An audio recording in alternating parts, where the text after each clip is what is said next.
All right, guys, we are back. USAR Jamaica versus US preview, but now we're here to talk about Canada and Suriname.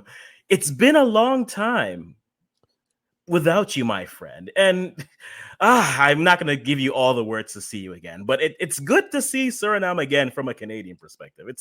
We were younger then, we were nervous about that level. We had never been consistent. We just lost to Haiti, and now we're playing in a Nations League quarterfinal matchup, and it's good to see old friends. That's what it feels like. But I remember because that's about the time that a lot of people, at least Canadians, discovered you. That's when they were like, okay, there's this guy in Belgium who's Jamaican who's talking about Suriname.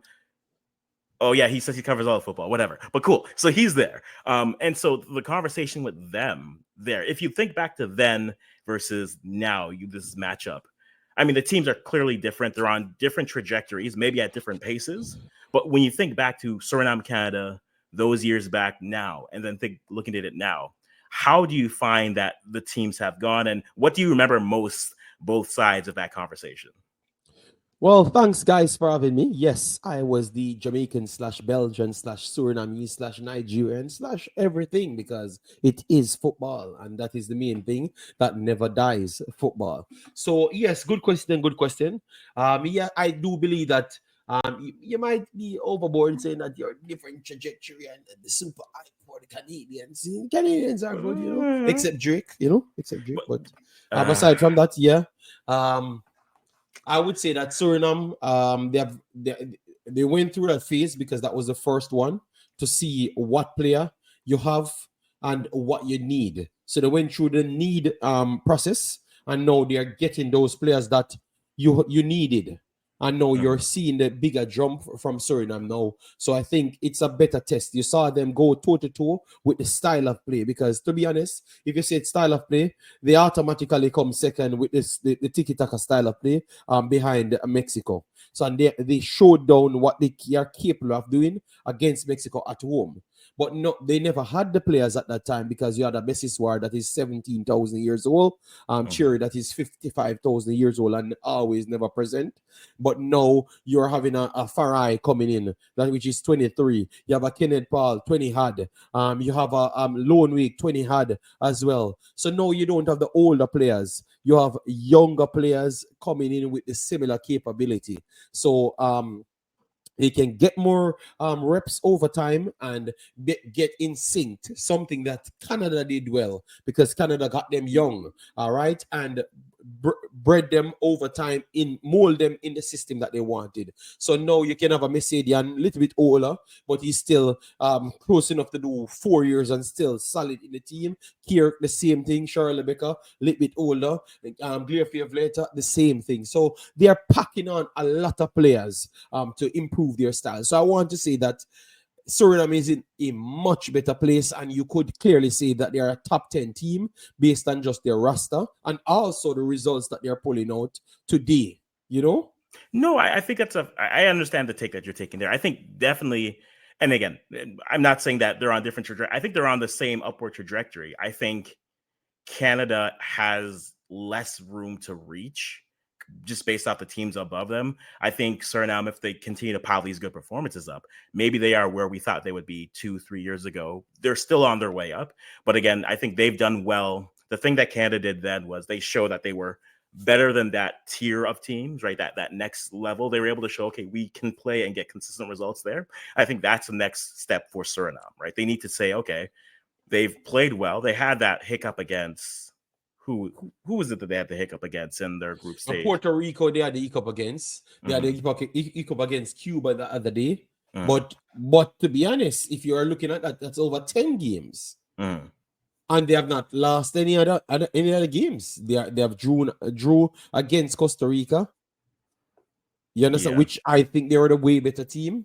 You understand me? Yes. And obviously, they have reached this point. But you could say that they have not. And they drew against Jamaica, drew against Haiti. So they have not gotten the statement win as yet. They have defeated all the other teams that was below the top tier teams. Yeah. So we have to give them credit to defeat those teams easily. All right, because the Grenada and those teams can cause problems if you don't brush them aside, and they have done so very, very easily. Indeed. No, Guadeloupe is who I was talking about. I think the Guadeloupe game was Guadeloupe. But I think I've omit that game because that is not a playable condition. That is just like a mud pitch that you kick a ball from goal post to goal post. I can't reason with that, you know. If you play Suriname Guadeloupe on Suriname pitch, I think you're gonna get a good game because both of them have quality footballers. But I think the result might go over the top the other way in favor of Suriname, based on their quality. That's the reason why I'm complaining about the pitch, you know. Fair. I as a Canadian, I'm not allowed to complain about pitches because apparently that's all we do. So I won't make comments there. But I will say, like, it'll be interesting. And again, that's my thing with Suriname. I think right now they have to now prove they can get results consistently at that level, and they've started that. Now do it, and then now start strike some fear into some of those top 6, 7, 8 teams, so that they can consistently be in that conversation. But we have the roster for Canada here, and we will talk about why did I go to 1.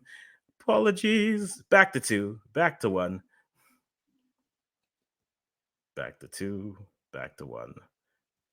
And we're here. There we go. So roster for Canada is out. A lot of the usual names. Some names, some people were excited. I think the big name missing for Canada is no Derek Cornelius, who was effectively Jesse Marsh's starting in the back with Moise Bombito. So I think that's going to be the big conversation where who do they use to replace that player? Because I think on paper, it easily just might be Kamal Miller, who has started before. The thing that I think we are learning with Marsh is Marsh, like every coach, has a style of player that he's looking for. So there are some players that you would say, hey, why aren't they getting calls? And after a while, you start to say every coach has their favorites, but every coach needs particular tools to play the style that they want to play. And I think with Marsh, he likes his faster moving players. So players who maybe aren't as mobile with what they're looking at, like a Zach McGraw, for example, who plays in the MLS. Kamal Miller's teammate wouldn't fit this system, because if they're going to play pushing their fullbacks up, having their midfielders be involved, and then just having your 2 center backs sitting there, Zach McGraw wouldn't suit that. Similar to like a Steven Vittoria. That's who Zach McGraw is much more similar to. But Kamal Miller, I think he could work well with, because Kamal wouldn't mind advancing, but I think it's going to be a play where you have to keep that player more on a shorter leash in terms of how much he wants to advance. Because I think Cornelius and Bombito both did a good job of being defensively available, but being involved with the attack at times. And I think with Kamal, we'll have to watch how much he commits to that. But good to see Alistair Johnston back and such. So I think for me, that is with Canada, that's the big question. Players coming off of injury as well. Ishmael Kone coming back from injury, Tejan Buchanan coming back from injury. What can they give? I think probably, if it was me, a solid 20 to 30 minutes every game would be a best case scenario. I don't know if they'll get that, but that would be like a best case scenario for me, for those players, and then starting the others. And then can they continue to get the consistent production from their 9s? Because if they can do that, you know what Canada's going to do. And I think stylistically, this is going to be a battle of wills, because I think Suriname wants to pass the ball out from the back. They want to build up with all their players. And Canada wants to say, let's speed up a bit. Let's try to put that pressure. So if Suriname stylistically can pass against Canada, I think their chances are good. But I do find that if they aren't able to, you're dealing with the Canada side who, when they turn you over, they have proven to be clinical in front of the net. So this is either a game where, especially that first matchup, it's either going to be cagey and like maybe a low scoring win, or it could be a game that could perhaps get out of hand because there's turnovers after turnovers. We have the Canada roster here. We'll go talk about Suriname's roster in a minute. But from Canada's roster, anything that you see that you are interested in seeing, what are the things that kind of pop up in your head as things that we should keep an eye on here? All right. Thanks, guys, for having me. Yeah. I think this is a very good conversation to have, because we have looked at from both sides where they're coming from, because where Canada pushed on to be and where Suriname is today, which is good. That only shows me that if you make a plan and you stick by the plan, your place is going, but once you deviate from the plan, you will have problems. So as it relates to this roster, and what Jesse Marsh doing, what Jesse Marsh had problems with is the overall pressing forwards. So you had Jonathan David there doing Kyle Lauren. A lot of people said they never fit the system, so I was looking to see who would be that replacement that added pressing forward to hit.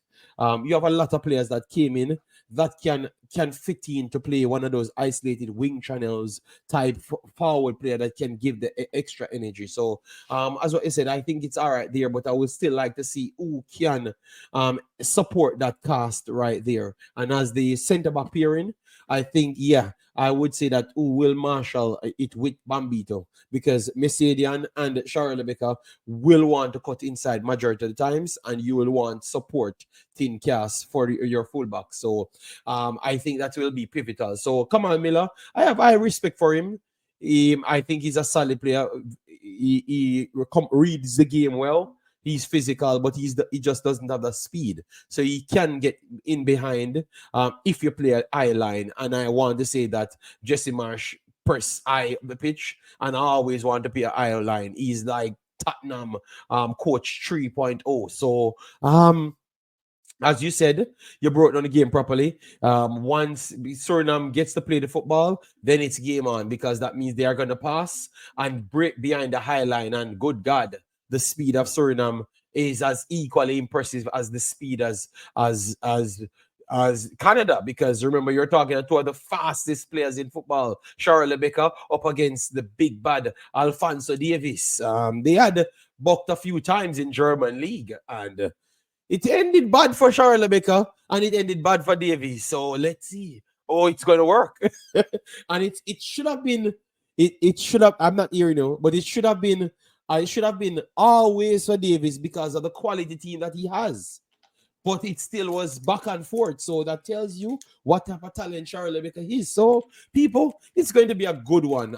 But I still believe that Canada should have the edge because they have been on that tier for a while now, and their progression is further. So I want to say that I will slightly think that Canada will, over the two legs, should have the advantage. I think in Paramaribo, it's going to be a tough one. And I would love to see that because it will make Canada better, and it will truly show that with better recruitment, even the smallest teams in CONCACAF can really be a problematic team. And I think Suriname is out to prove that, and both of them can become a winner, not on the score sheet, but based on the performances. No, definitely. And I think like those matchups are the ones that you're looking at, right? Becker v. Davies. And then even just with the back line, like how Kamal Miller is a player that I like, but he is a player, like you mentioned, who, especially on the high line, he is prone sometimes situationally he'll get beat on those back doors. So if you have a player who's off of him, who knows if he's 2 steps behind you, I'm already even, which means I'm leaving. Like at that point, that is something that I do worry about in terms of that pace coming back. So it is something they'll have to be wary of. But I think it'll be interesting because I think both teams want to play how they want to play, right? And so the question will be who bucks first? Who is the person who has to adjust first? And I do find that if Canada can turn them over, maybe punish them early, that'll change how they want to play because they don't want to necessarily play that way as they go forward. Right, you see the Suriname team here, goalkeepers, Warner Hahn. Good to see Hahn back with the squad. Again, not starting probably, just based off of who was starting through. I hope they don't do the thing where they say, well, he's familiar with them, let's start him. But don't do that, guys. Don't do that. You have Hahn there, Abena in the back line with Denzel. You have Hops back there. Pinas is there. Dion Malone is in the back line, but he would normally be used as a substitute or a midfielder. And that is the only problem I have here. The lack of support with Paul. Kenneth Paul is also a midfielder in this. Naturally play right and left back, but he's defensive midfielder in this one. That's where I have the problem because they could have used Dion Malone the last time. But I think with Eustachio, Kone, and those guys, you can't use Dion Malone. Dion Malone is like 17,000 years old, and it will not work. So Yeah. Farai, I want to see there, and that's where I would say Penas might go in midfield just to help block up the holes there, and you use a Farai to be the creator. So I could see them going more stability in midfield, but still get the fluidity out of them because all of them are technical, and that is the good thing about your team. So I think you hit the nail you hit the nail on the head. Is to say that where the problem will cause for Canada is what approach they're going to take with Kamal Miller, Yeah. because him alone changed their entire way of playing. Because you can't go high up the pitch, or else you're going to get caught out. You understand me? Yeah. I don't know if they'll change it completely, but he'll certainly be the player that if you're going to key on and saying this is a player that you're going to try to take advantage of, it would definitely be him. I think so. Will that change how they play fully? I don't. Marsh hasn't really shown he's a player he's a coach who's gonna really change how he wants to play. So I feel like you're gonna get that in the same way that Suriname have always been. We're building, we're moving the ball. They play the same way. Exactly. So both teams are very stubborn. That's what you're saying. I'd say committed to their cause. I wouldn't say stubborn, but no one has made them play outside of that yet. So I think it'll be interesting how that looks. Again, pitch wise, we'll see. I mean, they're playing on turf in Suriname. They're playing on cold grass in Canada. So it's going to be a fast pitch either way because the ball will move. Is whether the pitch always the weather there is not extremely cold, but like no 5 or 10, right? Well, let me see what the actual.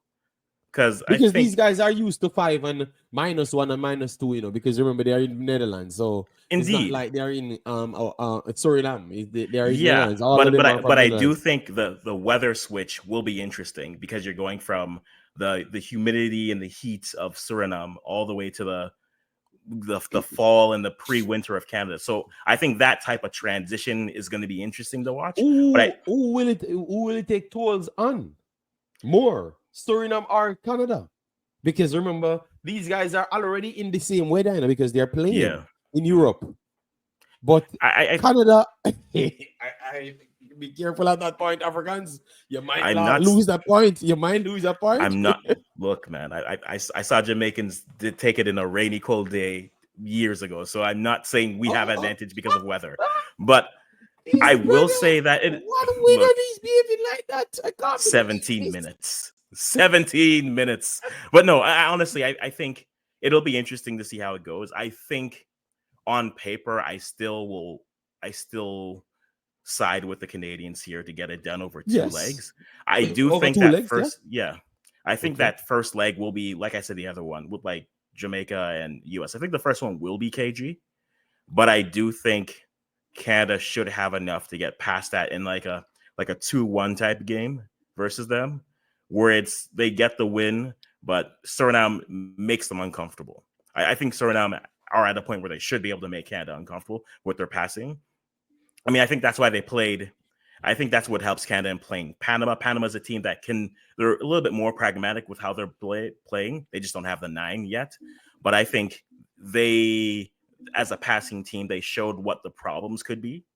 Now, I do think Panama's a better team than Suriname.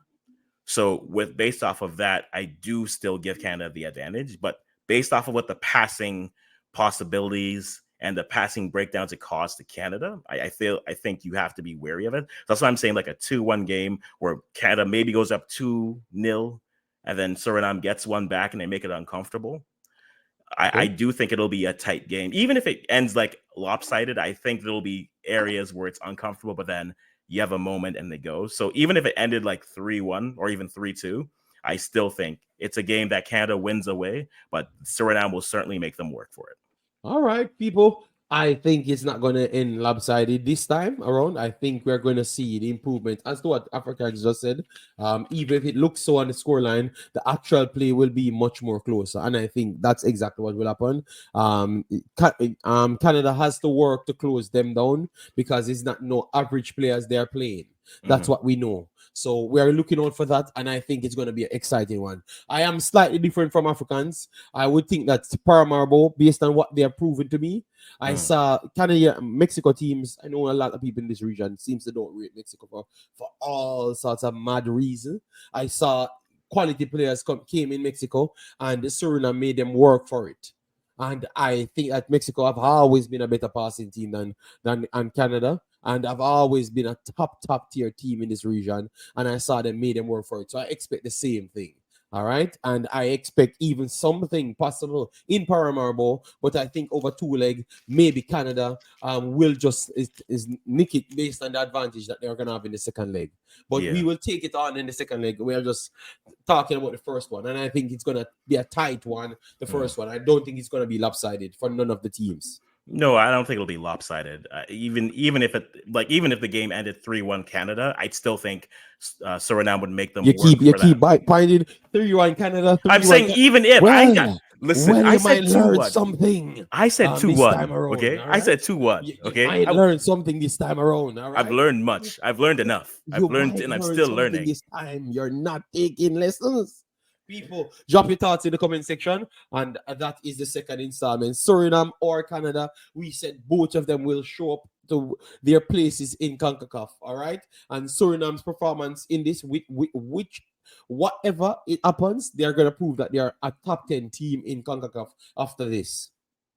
Yeah, I think so as well. But yeah, guys, leave your predictions down there. I'm going 2-1 for Canada. JD saying much tighter than that, so a draw, I guess. I guess that's the only thing that's tighter than a 2-1 win is a draw. So we'll go from there. It's going to be a good time. All right, yes, that's all I'm going to say. Take care, guys. Take care, guys.